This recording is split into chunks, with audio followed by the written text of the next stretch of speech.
Habla un poco fuerte. Bueno, en la página 23, 25. digo 25. En la página 25, donde dice crédito otorgado a la industria automotriz en un tipo de ANCA, me gustaría si nos pueden dar como los saldos promedio anual en 2000 y 2014 para tener una medición de cuánto ha crecido, porque aquí viene la gráfica pero no vienen las cifras. Entonces me gustaría saber si tienen como las cifras del saldo promedio anual en miles de millones de pesos. Y la otra es ¿cuánto, a qué se destina este crédito para la industria automotriz? Y también, ¿cuál es la cartera vencida?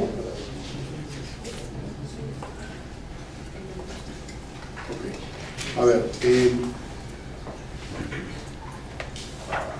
la lámina de arriba es el crédito otorgado a la industria, ¿ok? Y la cifra viene en el eje vertical, no sé si lo alcanzas a ver. En el eje vertical viene la cifra. Ahora, si quieres el cuadro que está detrás de esta lámina, pues le voy a pedir a Dalia que te lo consiga para poder enviártelo. Esta es crédito otorgado a la industria. Y aquí viene tanto banca de desarrollo, que puede ser NAFIN o Bancomext, como la banca comercial. Me gustaría saber, la otra es saber si hay... ¿Te gustaría? No se oye. Es que, como son dos habitaciones, allá se oye seguramente muy bien, pero acá no se oye. Y también saber, con respecto a esta gráfica, si hay una cartera vencida para la industria automotriz. Y también, ¿cuál es el destino de estos créditos que están otorgando a la industria automotriz? Es decir, ¿a qué se está destinando el crédito? Sí, mira, vamos a hacer esto. Recuerda que este es un libro que está preparado junto con el INEGI. ¿Por qué no recogemos tus preguntas? Ya lo entendí. La de arriba quiere saber, primero, si tenemos el dato de cartera vencida. Con mucho gusto lo vamos a indagar. Y segundo, vamos a indagar a qué fue destinado. No estoy seguro que esa información se tenga, ¿verdad? Porque pues, lo que se registra es el crédito y no a qué lo destinaron. Pero vamos a intentarlo y con mucho gusto lo que obtengamos te lo hacemos llegar. Sí, buenos días, Diana Boyen, desde López. Subsecretario, yo quiero que nos explique un poquito más en este tema de los vehículos usados importados de Estados Unidos, por favor. Si bien usted dice que no van a bajar la guardia, ¿a qué se debió el último incremento que se reportó? Si ya detectaron que se debió el incremento, si no me acuerdo, como el 34%, y volvió a encender focos amarillos, dijo el doctor Solís, justamente en ese tema. Y si ya saben a qué se debió, qué es lo que haría el gobierno federal si es que no van a bajar la guardia. Y para el doctor Eduardo Solís, quiero saber si ya iniciaron la investigación que tenían prevista sobre la calidad de las gasolinas. ANPAC ayer nos mencionó que ya tiene algunas muestras de diésel, ya mostró algunos resultados, pero sobre las gasolinas todavía no se tiene nada. ¿Cuándo se inicia ese estudio y en cuánto tiempo se prevé que estaría listo? Gracias. Bueno, en la segunda, nosotros estamos revisando, a diferencia de ANPAC. ANPAC solamente está revisando algunos corredores en donde ya se les ha indicado que hay diésel Cuba. En nuestro caso es en todo el territorio nacional. Entonces eso marca una diferencia. Nosotros estamos evaluando primero cuáles serían las ubicaciones dentro de el territorio nacional en donde estaríamos haciendo el muestreo. Entonces seguramente en los próximos días estaremos dando detalles del estudio que se hará. Les recuerdo que el contexto es la norma de emergencia publicada en diciembre pasado, la norma de combustibles, en donde se indica por parte de Petróleos Mexicanos que a partir del 1 de febrero del 2016 tendremos gasolinas Magna ultra bajo azufre en todo el territorio nacional. Ayer yo vi una nota de prensa donde decía Petróleos Mexicanos que eso lo estaba haciendo gracias a inversiones que se hicieron en refinerías. Nosotros lo que estamos diciendo es: queremos asegurar que haya el combustible ultra bajo azufre desde la bomba de la gasolina, donde se toma la gasolina por parte de los automóviles. ¿Por qué? Porque nos preocupa que en el cambio de Magna con cierto contenido de azufre a la Magna con entre 30 y 80 partes por millón, pues no se ha hecho una limpia de los depósitos de gasolina en las gasolineras, y vamos a tardar en tener el combustible limpio, pues una vez que poco a poco, con el llenado de estas gasolinas nuevas, pues vayamos teniendo gasolinas más limpias. Ahora, yo hice un apunte que quiero que quede claro. La propuesta de AMIA no fue 30, 80 partes por millón. La propuesta de AMIA fue 15 partes por millón. ¿Por qué? Porque es lo que marca la Carta Mundial de Combustibles. Pemex nos indicó que por ahora van a ser entre 30 y 80 y que más adelante harán otro esfuerzo para bajar a las 15 partes por millón. Me parece muy importante este dato porque todavía, a pesar del cambio y de que le llamamos Magna ultra bajo azufre, pues es ultra bajo azufre, pero todavía no en los niveles que marca la Carta Mundial de Combustibles. Respecto a la primera pregunta, aquí está el cuadro, miren. Efectivamente, tenemos una variación del 34% respecto al año pasado, pero yo lo dije, recuerden que lo estamos viendo respecto a un dato sumamente bajo del año anterior, fue cuando dejaron de operar los amparos. Entonces, esta comparación respecto a un dato particularmente bajo, pues también nos dificulta el análisis. 34% se oye mucho, en realidad es un dato que creció 3,000 y pico de vehículos. Si lo comparan contra el año anterior, digamos, si tú lo comparas contra 2014, pues puedes ver que es mucho más similar al año pasado a similar a los que veníamos teniendo en años anteriores. Eso no quita que nosotros tengamos que hacer un análisis con la autoridad. ¿Y por qué le pedí a Rogelio contestarlo? Porque la Secretaría de Economía tiene una mesa creada en el Comité, en el Consejo Nacional de Crecimiento, Consejo Consultivo Empresarial para el Crecimiento Económico de México, el CECEM. Una de las mesas que se creó es la mesa de autos usados, una de las 13 mesas. Por parte del sector privado lo preside su servidor, por parte de la Secretaría de Economía lo preside Javier Anaya, secretario técnico del Comité de la Competitividad. Gracias, Amalia. Y participa directamente la Dirección General de Industrias Pesadas de la oficina del subsecretario. ¿Qué es lo que nosotros dijimos en esta mesa? Tenemos que prender un foco, es decir, no por la cifra en sí, por eso quise que pusieran la lámina, porque si en el aislado vemos que creció 34%, parece que estaríamos regresando al pasado. El pasado no tiene nada que ver, El pasado es una cifra por encima de los 40,000 unidades, no deja de llamar la atención y hay que revisarlo. Estamos revisando todo el proceso completo. Vamos a hacer una visita a la frontera este viernes. Vamos a tener una reunión allá en la frontera. Claramente la Secretaría de Economía, la Secretaría de Hacienda, por supuesto la industria, nosotros estamos absolutamente comprometidos, y lo digo aquí abiertamente, que yo he agradecido el esfuerzo que ha hecho la administración del presidente Peña Nieto para verdaderamente poner el frente para mitigar esta importación de basura que nos llega de Estados Unidos. Sí, vamos a revisar qué es lo que está ocurriendo. Ya no hay amparos, ya no está importándose vía amparos. Si se está realizando alguna otra trampa, si hay algún documento que sea apócrifo, por supuesto es un tema que lo vamos a tomar muy seriamente y de la misma manera lo está haciendo la autoridad junto con nosotros. Gracias, buenos días. Sara Cantera, del periódico El Universal.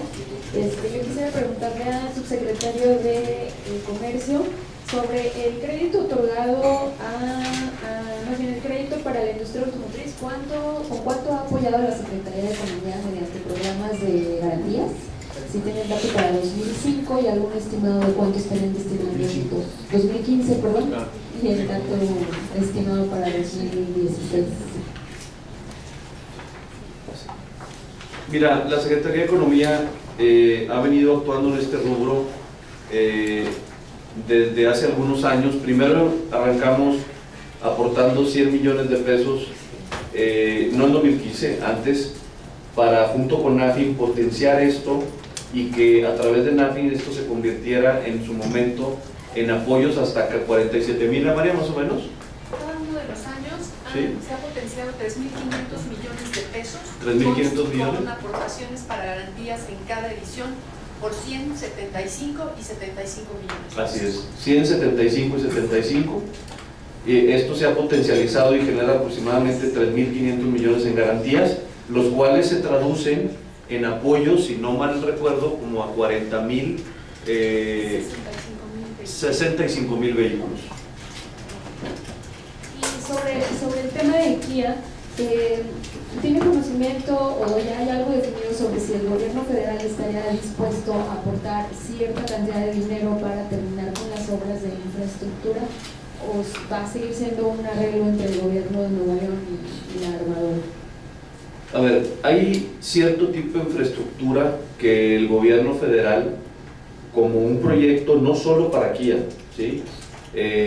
Para toda la industria que se encuentra en una zona, hay un compromiso de hacer. Hablo de la carretera norte y la carretera sur de acceso por Cadereyta y por atrás para el acceso a la salida a Laredo.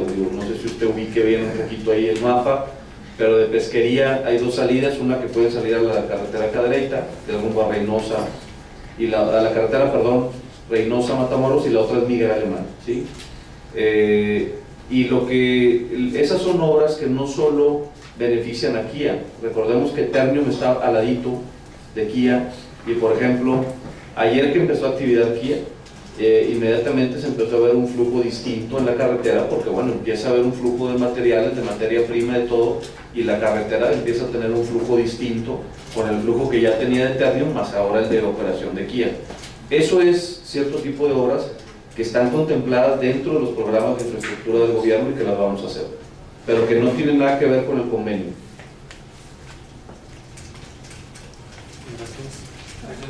Lili González, del periódico El Economista.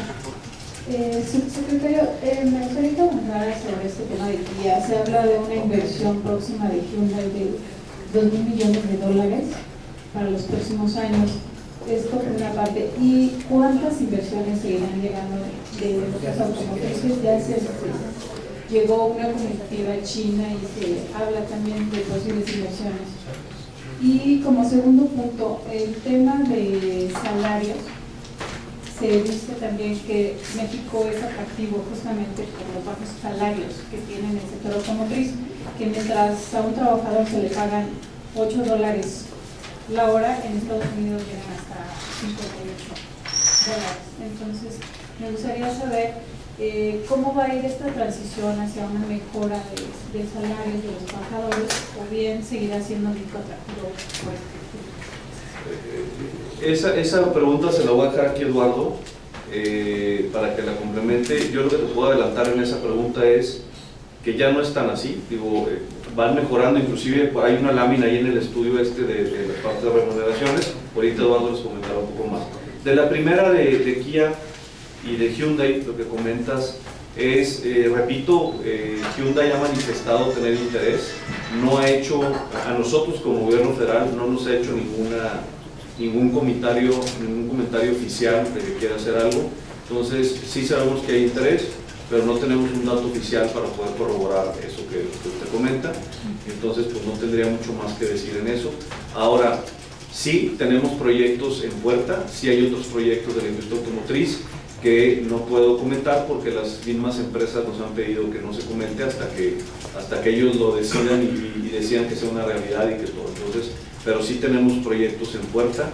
Yo espero que se concreten, pero no puedo comentar más de eso. ¿Pero son inversiones chinas? ¿Mandé? ¿Incluye inversiones chinas? No, de China no tengo nada.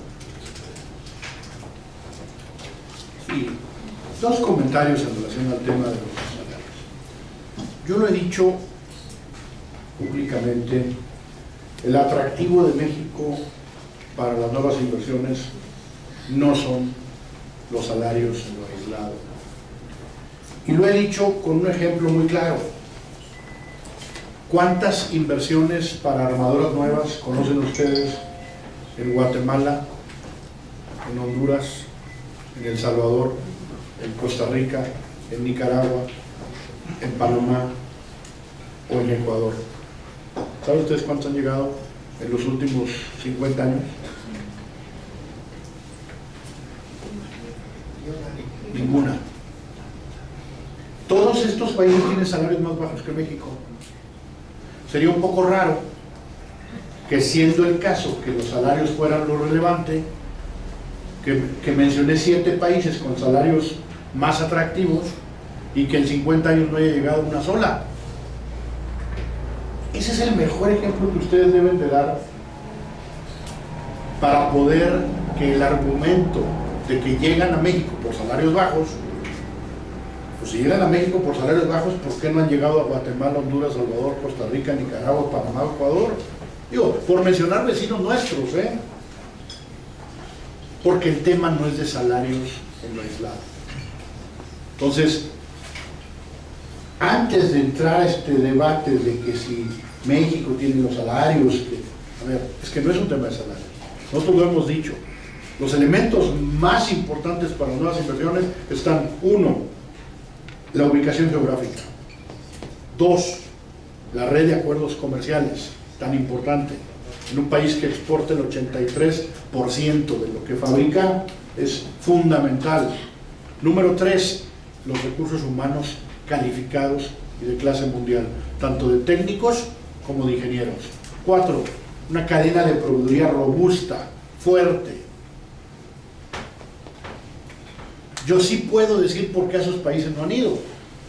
Inmediato, no tienen cadena de proveeduría, ni robusta ni fuerte. México hoy es el 5º productor de autopartes en el mundo. Somos el 6º exportador de autopartes en el mundo. Eso es lo que están viendo. Y número 5, no hay duda, y no porque esté aquí Rogelio, yo lo digo por todos lados, un gobierno promotor. Un gobierno promotor de estas oportunidades.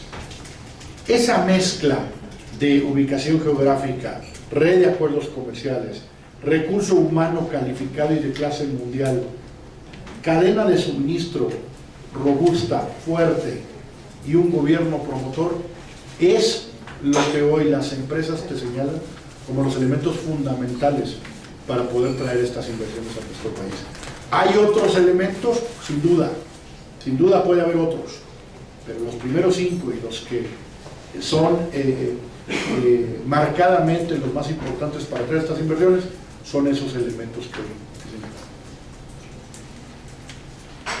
Soy Dudley Althaus del Wall Street Journal. Otra pregunta sobre los salarios. Quisiera saber cómo calculan esos. Por ejemplo, Kia, precisamente en sus propios documentos, dice que van a pagar 130,000 pesos al año a los de en línea, los más calificados. En Guanajuato me dijeron que cerca de Celaya, en Ciudad Grande, los proveedores japoneses están pagando 180 pesos al día. Luego quisiera saber cómo se calcula eso. Y por otro caso, proveedores de Estados Unidos dicen que están enfrentando una escasez de mano de obra calificada y Gracias. Ese implica el aumento de los salarios, pero ustedes tienen algún cifra sobre eso. ¿Escasez en dónde, perdón? Perdón. ¿Escasez en dónde? En Guanajuato, y también en Guanajuato dicen que lo de Kia están atrayendo empleados de Guanajuato para el Nuevo León. Eso implica que los salarios deben aumentar, ¿no? Pero no he visto pruebas de eso. Muy bien. También hay escasez supuestamente en Ciudad Juárez. Sí. La definición viene en el propio libro, yo lo invito a que la revise. Viene un párrafo relativamente grande de qué es lo que tiene que ver con las remuneraciones. Lo invito a que primero la revise y por supuesto quedo atento a que si tiene pregunta luego de revisarla la podamos atender. ¿Okay? Lo segundo, tiene toda la razón usted. Este es un tema, déjeme le pongo contexto. La industria ha venido creciendo de una manera brutal, por decirlo menos. México finales del 93 y finales del 2014, nosotros crecimos, lo voy a poner en número de autos, 2 millones de autos. Pasamos de 1.1 a 3.1 millones de autos fabricados en nuestro país. Y a eso le llamamos el boom automotriz. Resulta que del 2015, principios del 2015, a finales del 2020 nosotros tenemos planeado, pronóstico duro, crecer otros 2 millones para pasar a 5.1 millones de autos fabricados en México. Sí, pero los primeros 2 millones fueron 20 años, los siguientes 2 millones son en 7. Eso nos trae retos importantísimos a la autoridad, y aquí involucro las áreas de industria, pero también las áreas educativas y, por supuesto, a la industria, a nosotros. ¿Cuáles son esos grandes retos? Perdón, que yo creo que es importante darle contexto a su comentario porque usted tiene la razón. Uno, el gran reto de la logística. Tenemos que asegurar que vamos a poder mover partes, componentes y vehículos, no de 3 millones de vehículos, sino de 5. Y a la vuelta de la esquina, a finales del 2020 lo tenemos a la vuelta de la esquina. Estamos trabajando con el subsecretario Rogelio Garza en un estudio, estamos trabajando con aduanas, estamos trabajando con SST, estamos trabajando, por supuesto, con puertos, para asegurar que puertos, carreteras, aduanas,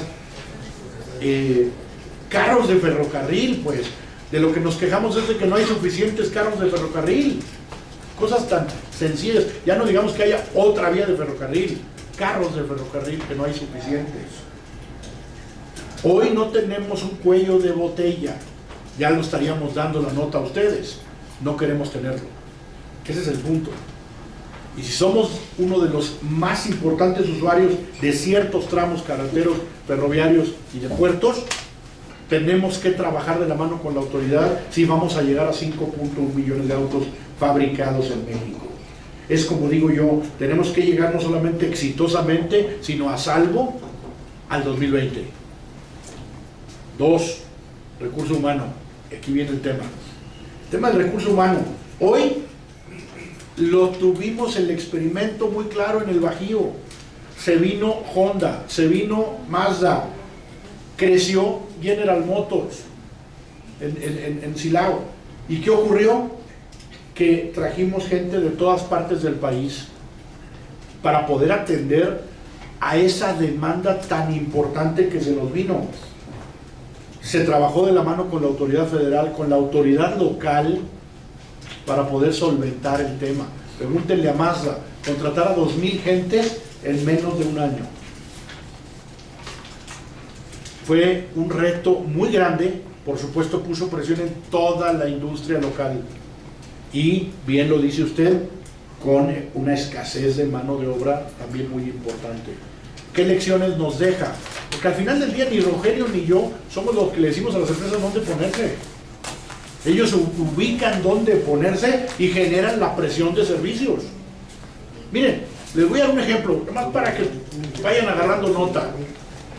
En los próximos días me voy a meter al tema de salud.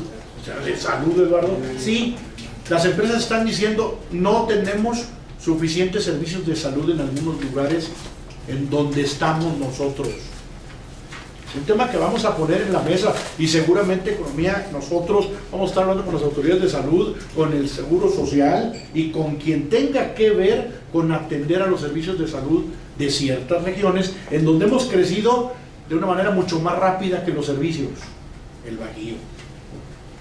Ahora, eso es hoy. El crecimiento que se nos viene, miren, yo lo pongo así, vamos a crecer poco más del 50% en 6 años.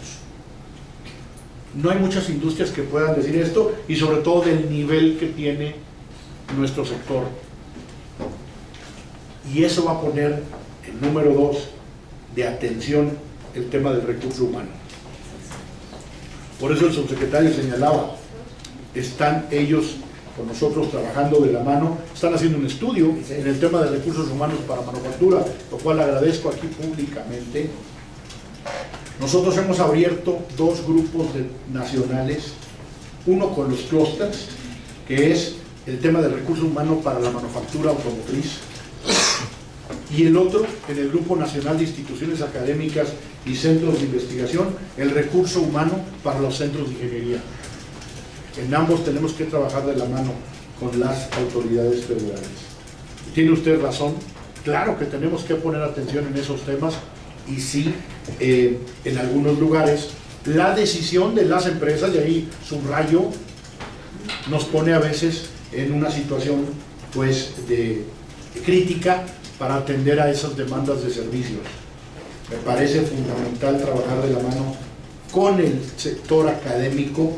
Yo vengo trabajando de la mano con la directora general del CONALED, como ya lo señalaba el subsecretario Garza, porque el 70% de lo que nosotros demandamos en la manufactura automotriz, en la manufactura, son técnicos.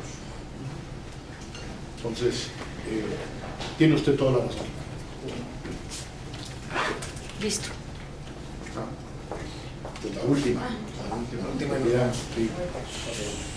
Yo quería saber cómo están interpretando ustedes el Tratado de Libre Comercio que está a punto de firmarse entre la Unión Europea y Estados Unidos y cómo puede afectar a la economía mexicana para bien o para mal y a la industria automotriz en particular.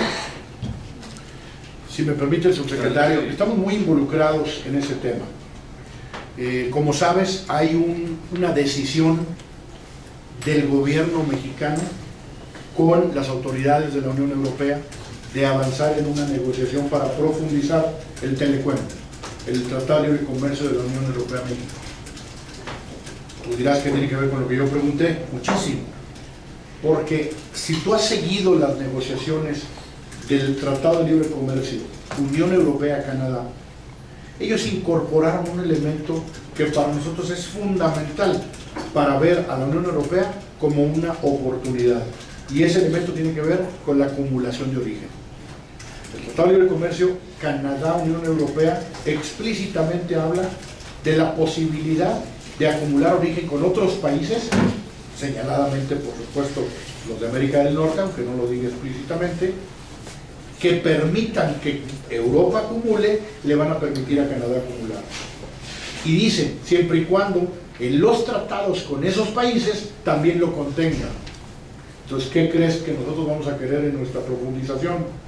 La acumulación de origen. ¿Qué crees que Estados Unidos quiere en su acuerdo? La acumulación de origen. ¿Cuál es el elemento fundamental en un acuerdo como este? Para México, ahora sí me voy a tu pregunta.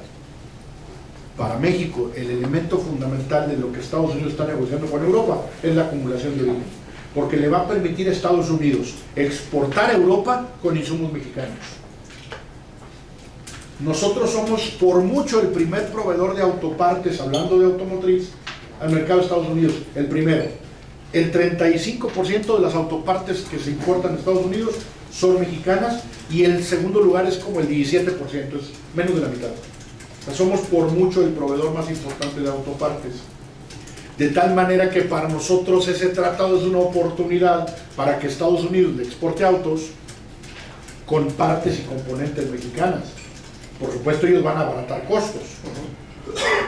¿Qué les va a permitir traer partes y componentes a un auto estadounidense que se exporta a Europa? La acumulación de origen. Hoy, esa acumulación de origen, por ejemplo, el que ya tiene un tratado de México, no se permite. Si yo traigo partes y componentes de Estados Unidos y las pongo en un auto mexicano que va a Europa, esas partes de Estados Unidos no contabilizan de la región.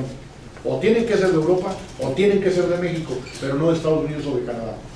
La acumulación de origen lo que va a permitir es traer un componente, incorporarlo en el auto y contarlo como si fuera del país.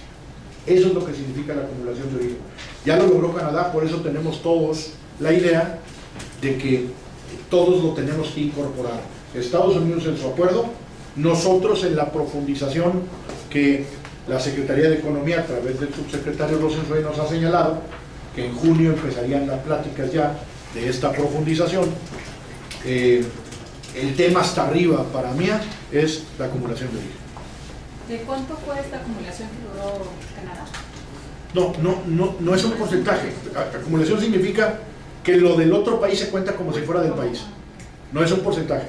Es, si yo traigo una parte, un componente de México para incorporar en mi producto final que voy a exportar a Europa, se cuenta como si la parte o el componente fuera del propio país. Ahora, hoy Canadá no puede echar a andar ese compromiso que hizo Europa con ellos y ellos con Europa, porque dice la cláusula, en tanto que ese otro país nos lo permita también. Vamos a tomar el caso de México. Si México acepta acumulación en Europa de Canadá, entonces dice Europa, yo te voy a permitir la acumulación con Canadá en el TLC con Canadá. Es decir, tiene que ser recíproco entre todos. La Unión Europea con esto podría acumular con Canadá o con México. México con Canadá o con la Unión Europea en el Tratado de Libre Comercio con la Unión Europea. Entonces, me parece que es una muy buena noticia que ya esté en el tratado con Canadá y que la propia cláusula queda en espera de que otros países, en la medida que lo incorporen en sus tratados, también van a poder tener esta acumulación. Entonces, yo esperaría que en el de Estados Unidos se incorpore así. Sé que está puesto en la mesa. Les adelanto algo que es todavía privado, pero que las autoridades ya lo saben. Las asociaciones hermanas de AMIA en Estados Unidos y en Canadá, la semana pasada firmamos un oficio solicitando a los secretarios de Economía en México, de Comercio en Estados Unidos y el ministerio correspondiente en Canadá, solicitando que este tema de acumulación sea la parte fundamental en el tema automotriz con la Unión Europea. Gracias. Muchísimas gracias al subsecretario, gracias a todas y a todos. Gracias a nuestros amigos de INEGI. Gracias.